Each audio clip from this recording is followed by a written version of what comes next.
ನಾನಿದ್ದದ್ದೇ ಹೌದು ಅಂತಾದ್ರೆ ಒಳ್ಳೆಯವನಾದಂತ ನಿನಗೆ ಸಂತೋಷದಲ್ಲಿ ಇರುವುದಕ್ಕೆ ನಿನ್ನ ಹೆಂಡತಿ ಹೇಮ ಬಿಡುವುದಿಲ್ಲ ನಿರಂಜನ. ಪ್ರಪಂಚ ವಿಶಾಲವಾಗುಂಟು, ಯಾವುದಾದ್ರೂ ಒಂದು ಮೂಲೆಯಲ್ಲಿ ಒಂಟಿಯಾಗಿ ಬದುಕ್ತೇನೆ. ನಿರಂಜನ, ನಾನಿದನ್ನು ಬಿಟ್ಟು ಹೋಗ್ತೇನೆ ನಿರಂಜನ.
ನಿರಂಜನರಾಯರೇ, ಹೇಗೆ ಈ ರಾಜಕುಮಾರಿಯ ದ್ವೇಷ?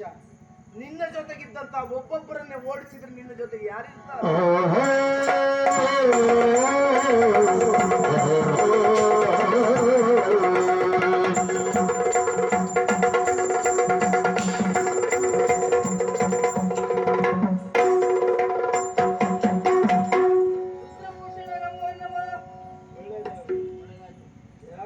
ಯಾರು, ಎಲ್ಲಿ ಹೋಗುವವ, ಇಲ್ಲಿ ಯಾಕೆ ಬಂದೆ ಹೇಳು. ಹೇಳುವುದಕ್ಕೂ ಬಂದವ.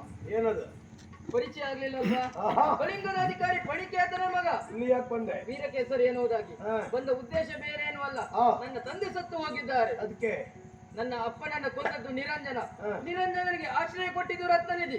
ಈಗಾಗಲೇ ವಿಚಾರವನ್ನ ಕೇಳಿದ್ದೇನೆ. ರತ್ನನಿಧಿ ನಿಮಗೆ ವೈರಿ, ನಿರಂಜನ ನನಗೆ ವೈರಿ.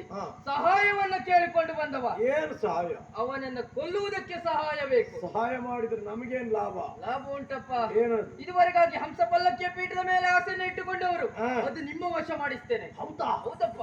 ಮತ್ತೆ